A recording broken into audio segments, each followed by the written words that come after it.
graphical immersion for Call of Duty. To highlight this leap forward, let's take a look at a couple of these new features in-game. Let's start with a look at one of our new advanced tessellation features called displacement mapping. This feature allows our engine to create high-res geometry in real time on terrain surfaces that were in the past very flat.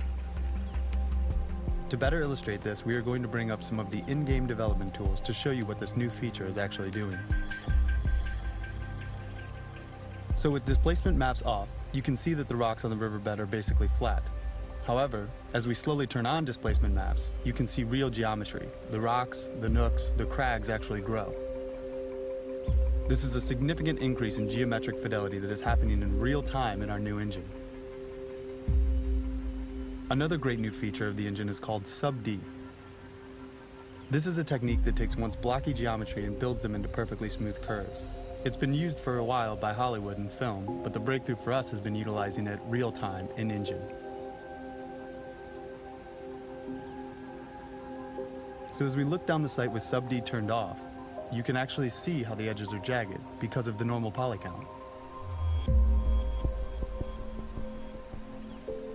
So now with sub-D turned on, you can see that the normal poly count has been increased exponentially. And what's amazing about sub-D is that it will continue to subdivide in real time as you get closer to objects. So no matter how close you get, nothing will break down. Now as you look at your player's hand and weapon with all the tech running, you can see how high-resolution textures, sub-D, the lighting, and other techniques allow us to show the most minute of details, like cuts, scrapes, and other natural imperfections. Also notice how the scope is now perfectly round. We've also implemented other features that further increase the natural look of the game. One example of this is how light affects the player's vision. As in the real world, when you look at something dark and then turn to something bright, your eyes will adjust to compensate. Displacement mapping and real-time sub-D, along with other new technologies such as HDR volumetric lighting and real-time ADSR, set a new benchmark for immersion for Call of Duty.